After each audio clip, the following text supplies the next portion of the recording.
Summer is here, it's time for potlucks and picnics, and that means we're gonna be making one of the best cakes you have ever had. We are making an iconic caramel cake that is absolutely to die for. You're gonna love this one. All right, let's cook, y'all. We got a family to feed. All right, so we are gonna start this. This is a really classic Southern layer cake. I mean, I guess in a way you could argue that this is the classic Southern layer cake. It's been around forever. How can I not have a spatula? Joey, will you do me a favor? Grab one of the spatulas, the rubber spatulas out of the dishwasher. Will you wash that for me real quick? Thanks, buddy.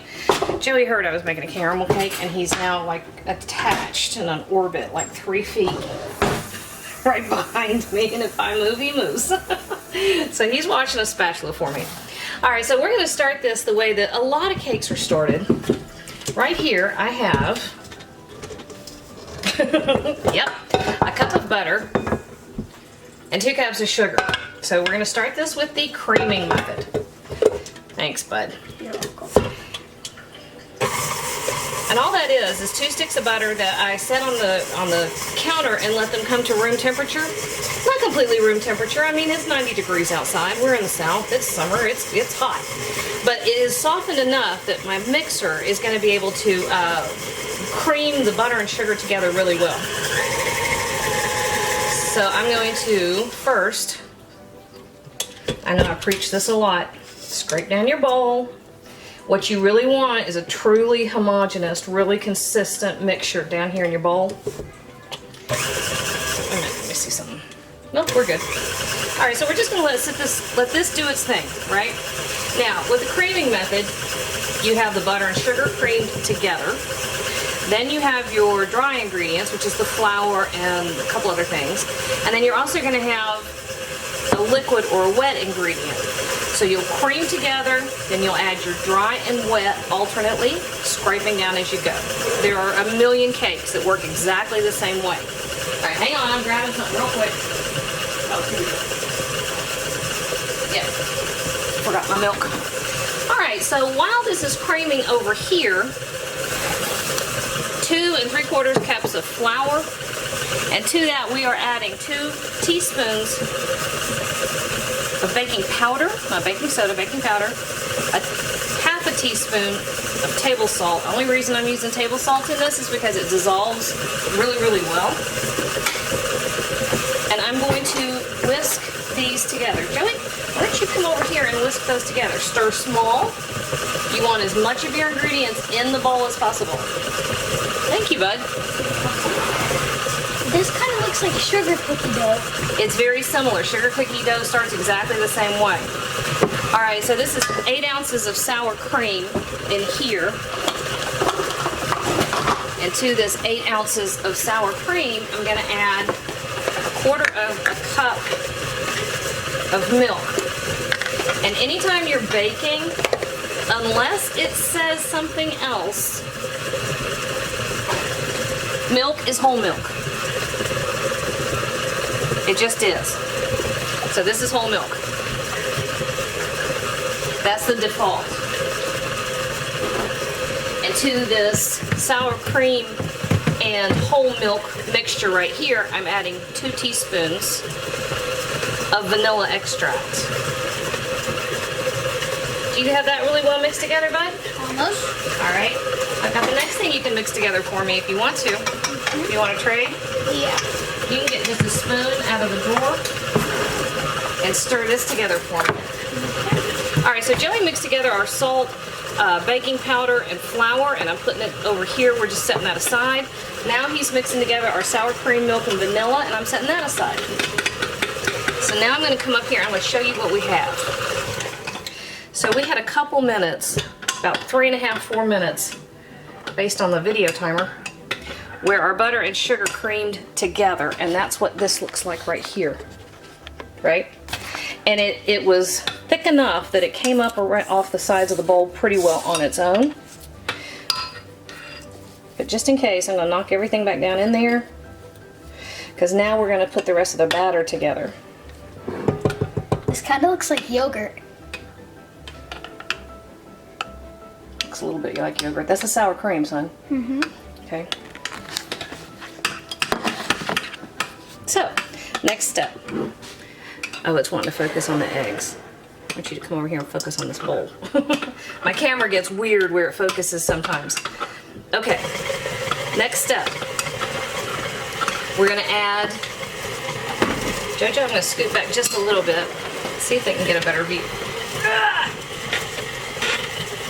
There we go. All right, so now we've got 4 whole eggs. These are large eggs. And again, when you're baking, at least if you're reading an American recipe, the default is a large egg, right? If it wants you to use something else, it will say so. And we're gonna add these one at a time. And there's, I dripped a little egg white. There's no huge magic in, thank you. Hey, what's a clean chef? A good chef. That's right. A good chef is a clean chef. We clean up as we go. That's one of the first rules in the kitchen I teach the kids. There's no huge magic in adding your eggs one at a time. The big thing you're looking to do is make sure that everything gets super well incorporated. You want every drop of your cake batter to be exactly the same as every other drop of cake batter. That's how you'll have a nice even crumb after you're baked. And sometimes you might want to put the rag under it. So when your mom's dripping egg whites, it's going to go ahead and catch it? Yep. All right, so there's our 4 eggs in.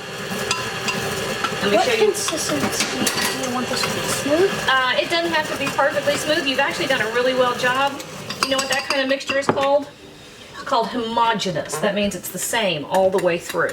And you've done a nice job there. So what you can do, Joey, and actually anybody listening, if you're working with glass containers, one of the nice things about glass containers, hang on bud, is you can hold it up and you can look. You can see. Is it nice and even all the way through? You don't have any streaks, you don't have anything in there that's not mixed in well, right? Yeah, you can hold it up so when the sunlight hits it. Well, glass containers just mean you can see the bottom, right? All right, so this is our butter, sugar, and eggs. That's what we look like here. So now we're gonna add our dry and wet, which is just our flour mixture and our sour cream mixture. Uh-oh. Did you drip a little? Yep. Is that baby and Giblet? Probably. That's our kitten-ish. All right, so let's go about 1/3 of our flour mixture. So that's our kitten-ish. He's 6, 7 months old. And then our big old fluffy 3-year-old kitty. He doesn't know better. They play and wrestle and run all over the place. It's like Thundercats, I swear. It'll be 3 o'clock in the morning and it's dum dum dum dum dum. And then about 1/3 of your sour cream and milk. And at this point, you don't have to be super worried about having it perfectly mixed, although you want to get close. Here's the thing about working with a cake batter like this. There's gluten in the flour, right? And you want to develop the gluten a little bit because that's what's going to give structure to your cake, especially with the baking powder. It's going to release gases when it hits the oven, and that's going to give some structure to your cake. And the gluten will set and hold it. But if you overdevelop the gluten, if you mix it too much, your cake gets tough. And nobody wants tough cake. Now, nope. Not too much, because if you do it too much, dude, what happens? The flour spilled. The flour puffed up, right. So nice and slow at this stage. So you want to mix thoroughly, kind of go quickly, try to get everything in there as much as possible, keep everything even. That's perfect. Let's put the last of our flour mixture in there. Are we done with this? Nope, not yet. We got a little bit left. It looks creamy. I hope so. The nature of a caramel cake, it's a dense cake. Not dense and like, oh my gosh, that's too dense and I made a bad cake. It's dense and then it's heavy.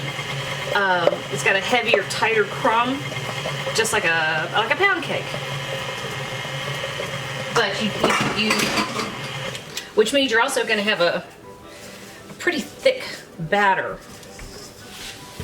Thanks, buddy. Okay, so let's give this one last little mix to make sure we've got, and run your spatula across the bottom of your bowl to make sure you don't have any unmixed flour hiding out down in the bottom down there.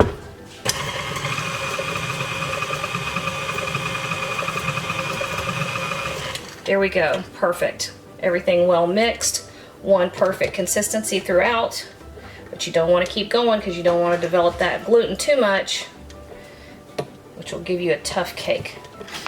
All right, J-Bo. Oh, nice job, honey. Let's see, I think you're a little too close. Let's back up a little bit. All right, so you want to put it back on our stand.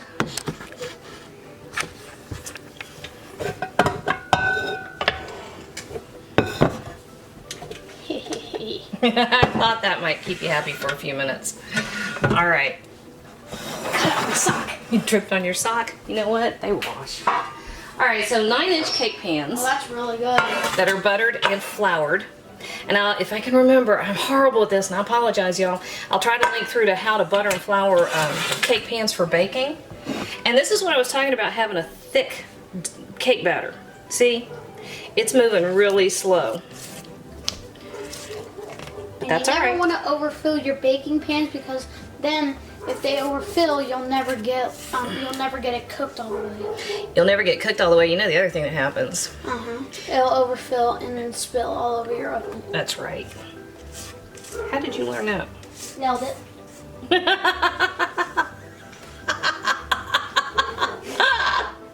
That's our favorite show. Joanna Kinsley and I watch that and laugh and laugh and laugh. We think Nicole Byer is the most delightful thing that has happened to television in ever. I mean, she just is the best.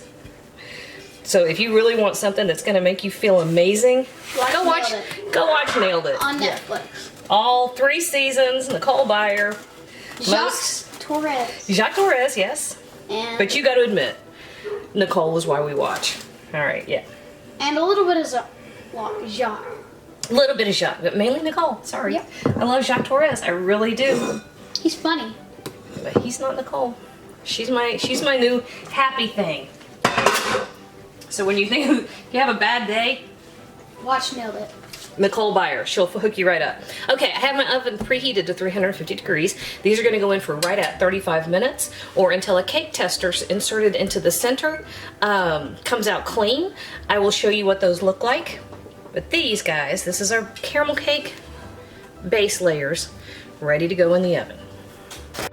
All right, so our cakes are out of the oven. We had just at 35 minutes at 350 degrees. So here's what you're looking for. See that golden brown? That's perfect. Joey, will you back up?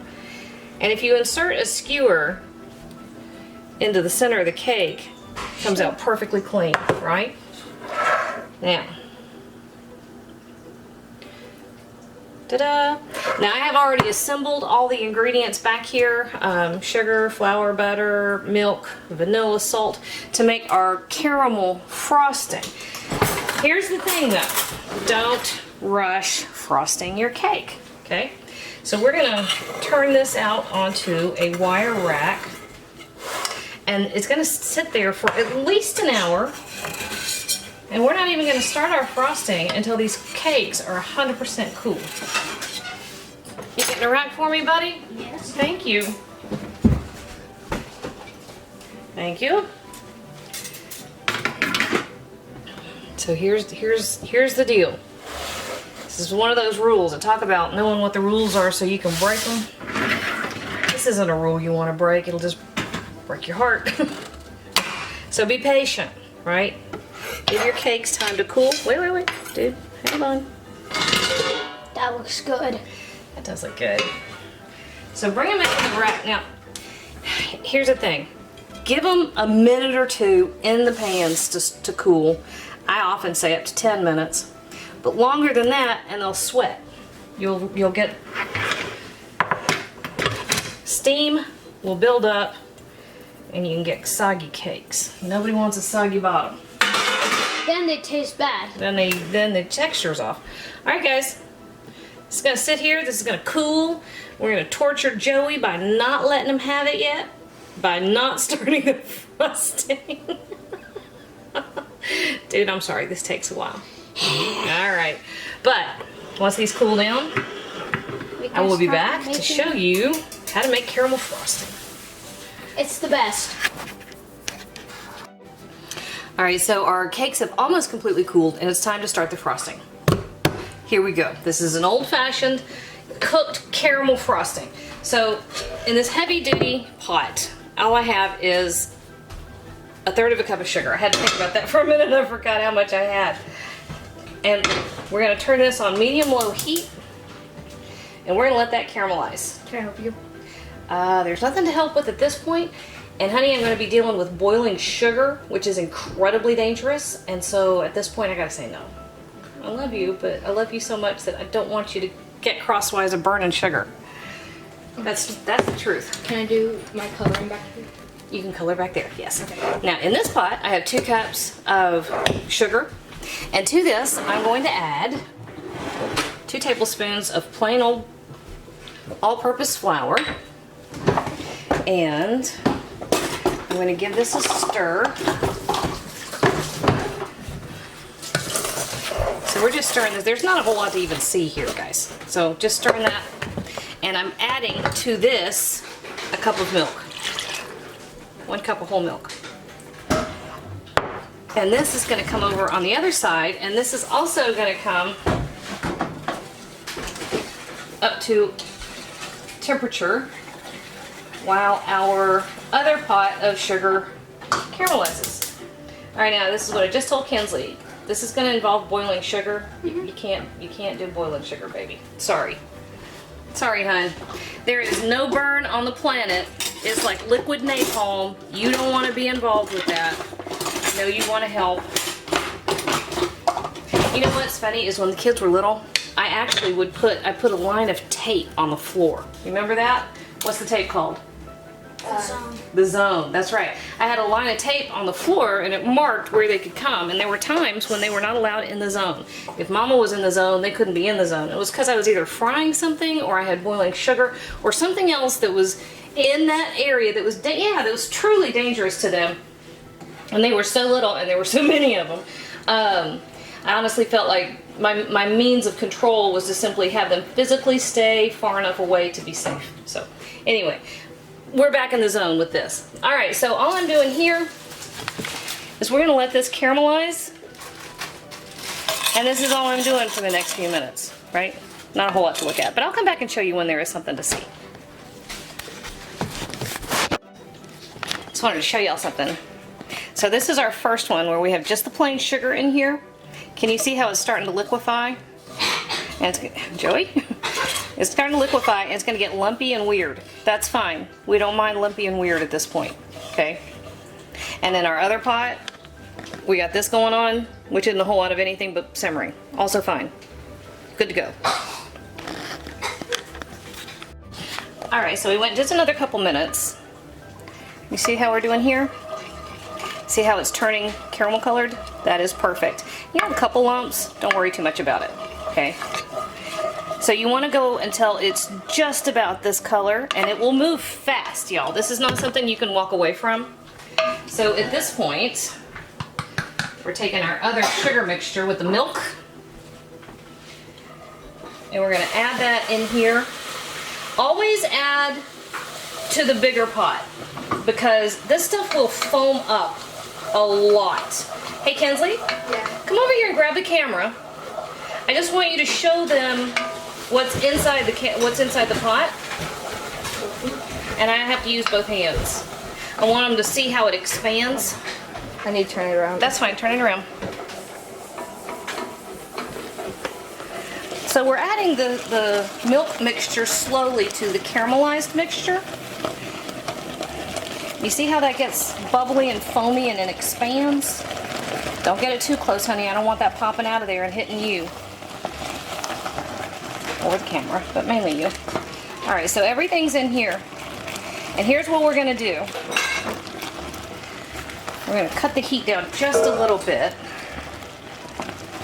You don't want it boiling quite so crazy, but it's gonna be crazy. And the reason I said go with the bigger pot, you see how that bubbled up?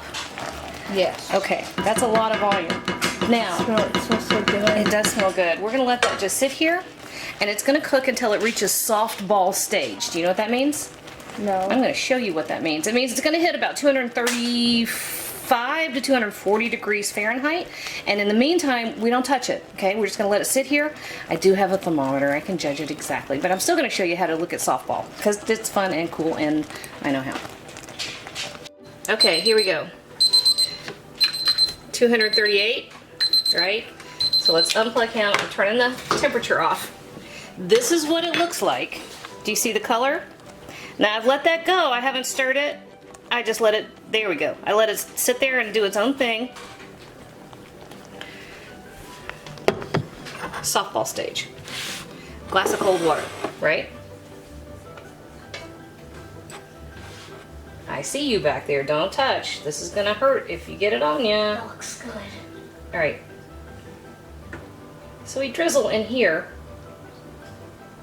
in your cold water. Oh, wait a minute. I'm not close enough to the sink. Hang on. So then I come over to the sink. I'm actually gonna pour out my water because what I want is the texture of this little bit. Oh, wait, this stuff down here that I drizzled in there, right? So let's pour it out. Can I get it? Yep, I got it. All right. So this is softball. It formed a soft ball. Well, come on, focus, dang it. Kenzie, my camera's not focusing. Do you help? No, it's just making me mad. It formed a soft ball on the bottom of the glass. Can you see it? So it's a little bit viscous. Still, it'll move, but super, super slow. That's softball, right? There we go. There we go. That's gonna be good. All right, here's the thing, guys.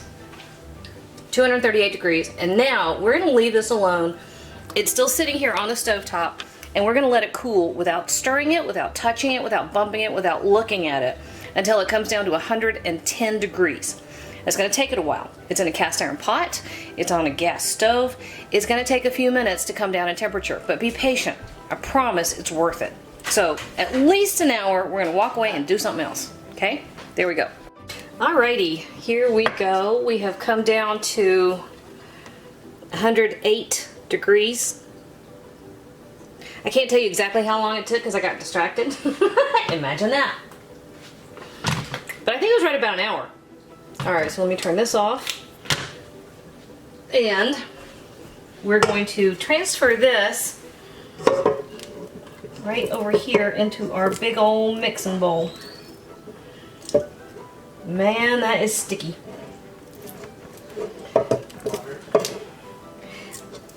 So here we go.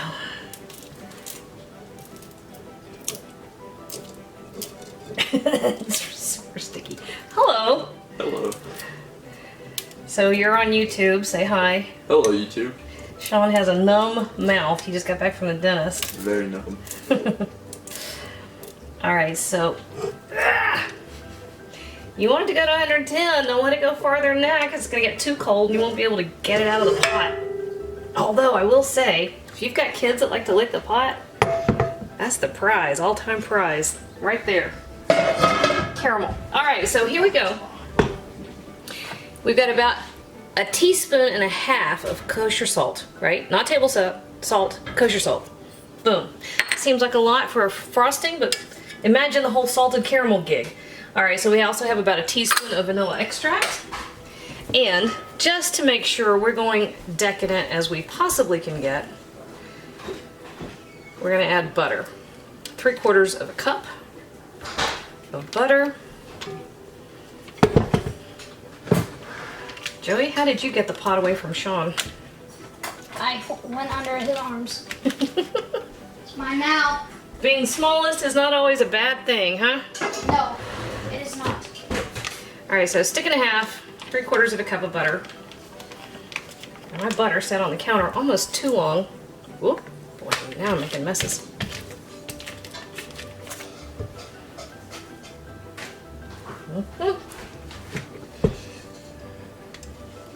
And what happened? Oh, we were plugged in. Alright, let's get the right right thing plugged in, guys. This is good. Thanks. All right, this is when we start whipping, and this is when it goes from being caramel to caramel frosting. Man, there's teenagers gathering from all over the place now. Okay, so this is what we look like. And that butter will slowly melt in there, and then I'm just gonna turn it up and let it whip, okay? I'll be back when there's something more interesting to look at. All right, so I just wanted to show real quick. We're about 5 minutes in, and you can see it has started to lighten up. But we've got a ways to go. I did swap out the whisk attachment for the paddle attachment I was using. But we're going to be here for a little while. We're waiting on this to fluff up and fluff up, fluff up, and get to where it's like a spreadable consistency. And for caramel frosting, that takes a little patience.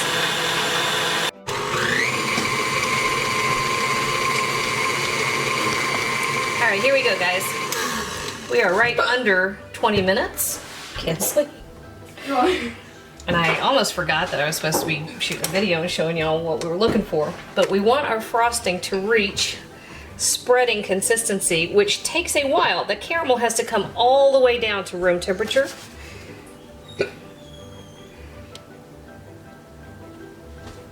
And so all we have here is, let me get over here where I can show it. Okay. So all we have here is our first layer. And I just set it on a plate.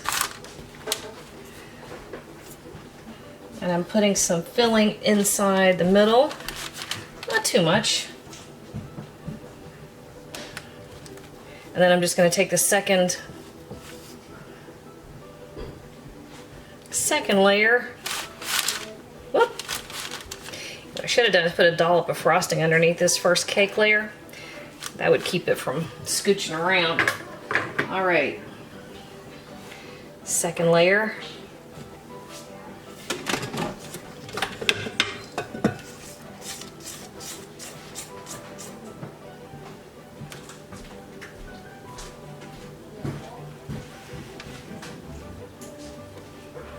And this is all there is to this.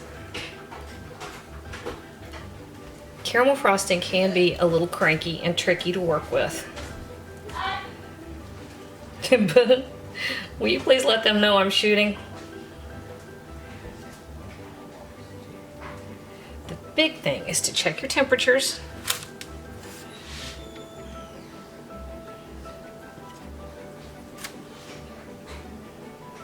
Make sure you hit that softball stage.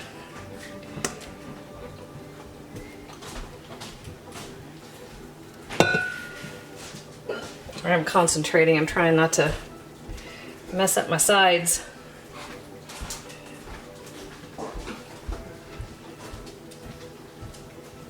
I don't really have anything to talk about as I'm doing this. How about I pause it, finish up the last of my sides, and I'll be back. I think so. So I came in just in time to see Bladen doing this. And I rescued the first piece. So here it is. I want to show y'all though. Look how beautiful that crumb is. That is absolutely perfect. And the kids have all been in here scrapping to see who could get the beaters and the spatulas and the bowl for that caramel frosting.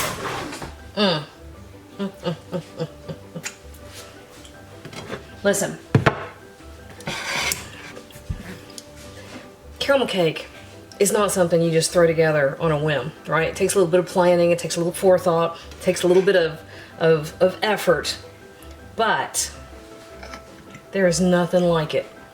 You can't put it in a box, you can't get it at a bakery. Old-fashioned, southern, caramel cake.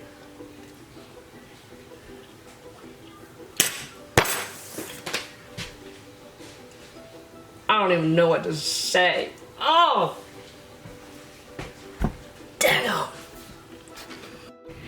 Hey YouTube, thanks for watching, and if you thought that video was helpful, do me a huge favor. Hit like, hit subscribe, hit the little bell so you get a notification whenever I post a new video.